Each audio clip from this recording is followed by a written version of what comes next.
Hai, di video kali ini saya akan membahas kualitas kamera handphone Realme GT. Saya hanya fokus membahas kameranya aja ya. Jadi buat teman-teman yang pengen tahu detail spesifikasi secara keseluruhan tentang baterainya berapa dan segala macam, chipsetnya apa, kalian bisa cek di description box. Tapi saya akan membahas beberapa hal yang menarik dari handphone ini.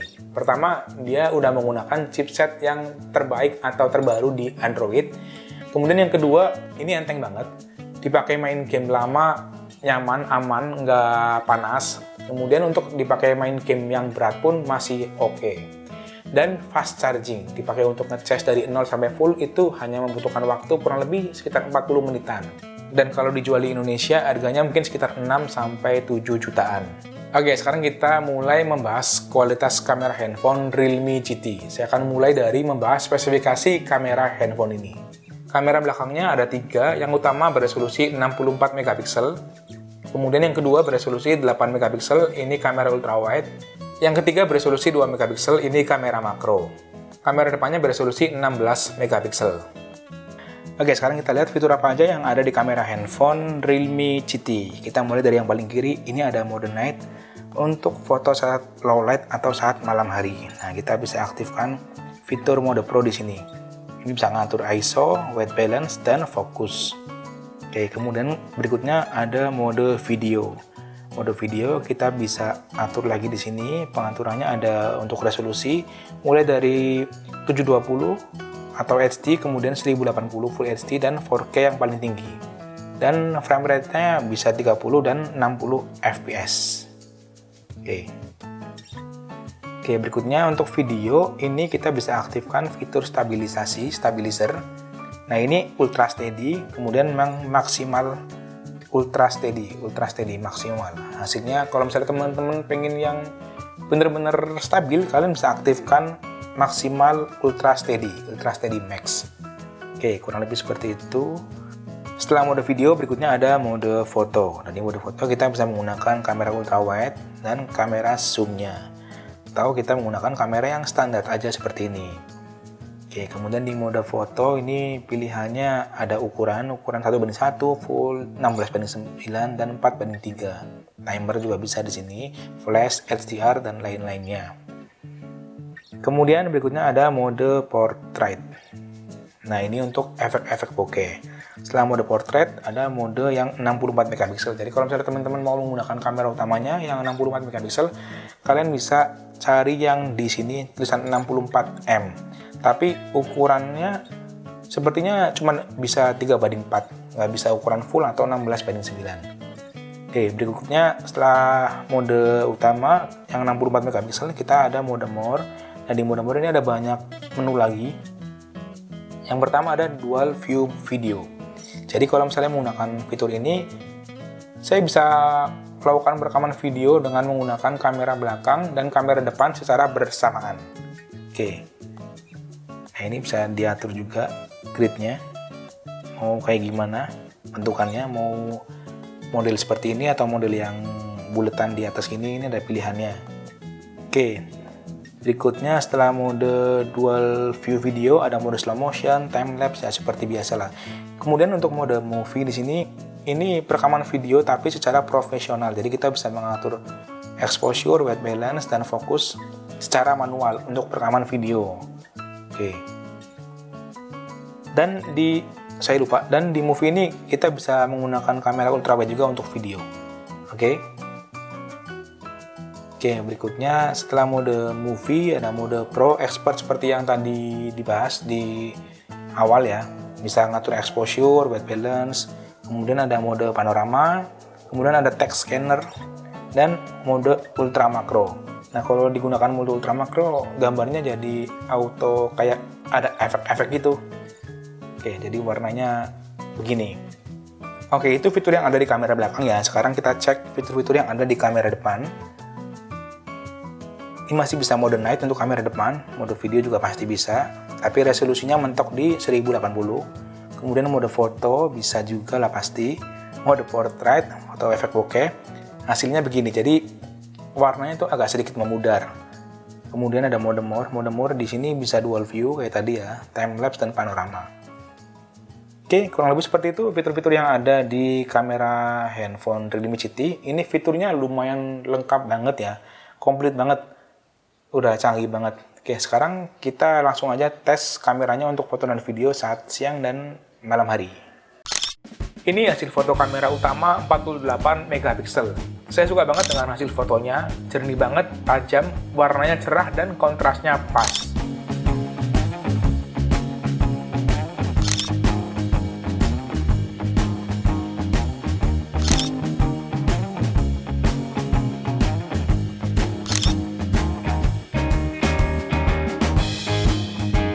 Untuk efek blurnya rapi banget dan hasil blurnya bagus, tapi sayangnya warnanya jadi sedikit memudar.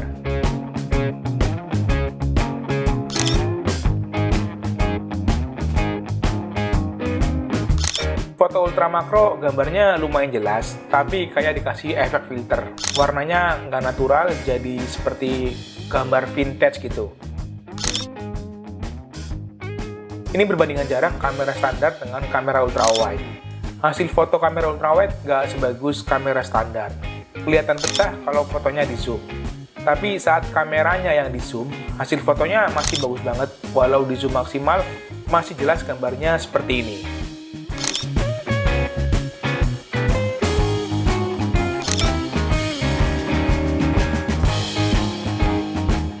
Efek blur kamera depan sama bagusnya dengan kamera belakang, tapi sayangnya warnanya juga sama, jadi agak pudar atau vintage.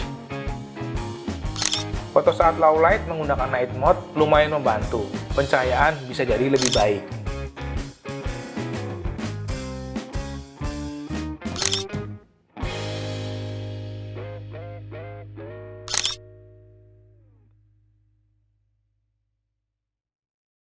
Oke, sekarang kita tes perekaman video menggunakan kamera belakang Realme GT saat sore hari, hasilnya seperti ini.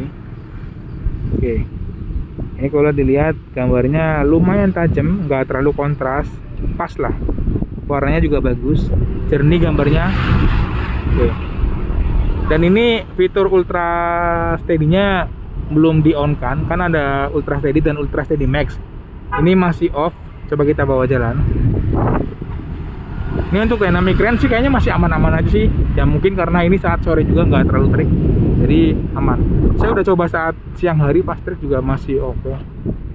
Oke, seperti ini hasilnya kalau misalnya dibawa gerak tanpa mengaktifkan ultra steady. Nah, ini saya mengaktifkan fitur ultra steady. Resolusinya sama dengan yang tadi di Full HD 1080. Hasilnya seperti ini kalau dibawa gerak. Memang kalau di layar sih kelihatan lebih smooth juga pergerakannya. Ini baru ultra steady ya, belum yang max. Kalau yang max harusnya lebih smooth lagi sih. Oke, ini perekaman video dengan fitur ultra steady max. Hasilnya seperti ini.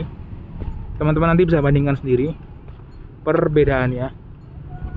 Oke. Ya. Kalau dibawa gerak dan jalan, hasilnya seperti ini.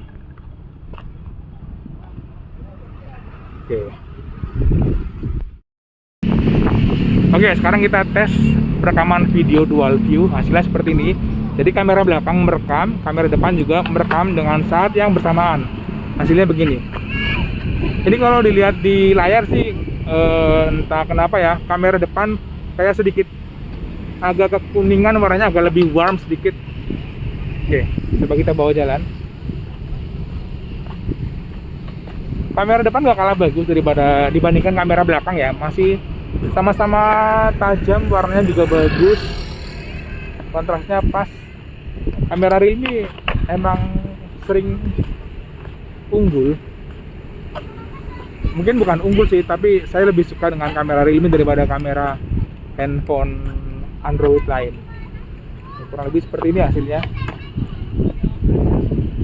jernih banget kamera depan.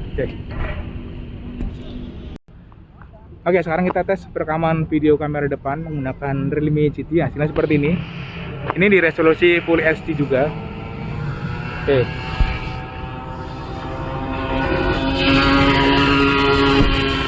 Dan kamera depan nggak kalah bagus dibandingkan kamera belakang. Ini masih tajam juga, jernih, dan dynamic range-nya juga bagus. Nah, kalau di bawah jalan hasilnya seperti ini kurang lebih. Dan ini kalau tangan saya mentok, lumayan wide juga sih. Oh ya, untuk video bisa juga menggunakan kamera yang ultra wide ya. Jadi teman-teman kalau misalnya mau bikin video-video landscape gitu, alam, kalian bisa gunakan kamera yang ultra wide, hasilnya bisa lebih dramatis. Oke, untuk kamera depan hasilnya seperti ini. Tuh. Oke, sekarang kita tes perekaman video menggunakan Realme GT saat low light, hasilnya seperti ini. Ini di resolusi Full HD 30 fps. Oke, hasilnya seperti ini. Ini sebenarnya udah lebih gelap dari yang ada terlihat di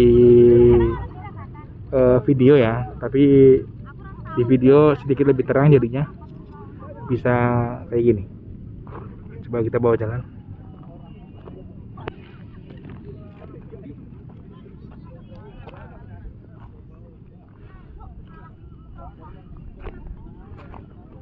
Ya, kurang lebih seperti ini ya hasil perekaman video saat low light.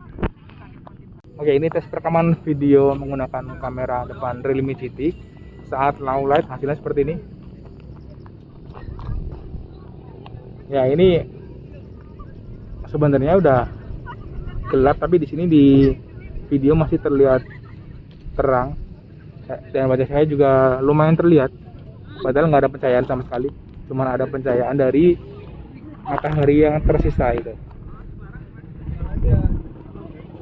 Ya, kurang lebih seperti ini hasilnya kalau merekam saat malam hari atau dalam keadaan low light. Oke, kurang lebih seperti itu hasil tes kamera handphone Realme GT. Overall saya suka dengan kualitas kameranya. Recommended lah untuk harga handphone 7 jutaan. Melihat spesifikasi secara umum dan kualitas kameranya yang keren. Kalau kekurangannya untuk foto efek blur atau efek bokeh, hasilnya warnanya sedikit memudar. Oke, mungkin itu info yang bisa saya share tentang kualitas kamera handphone Realme GT. Semoga infonya bermanfaat dan berguna buat teman-teman. Kalau misalnya kalian suka video ini, silahkan like, komen, dan share video ini. Terima kasih yang udah nonton. Sampai jumpa di video saya yang berikutnya. Bye-bye.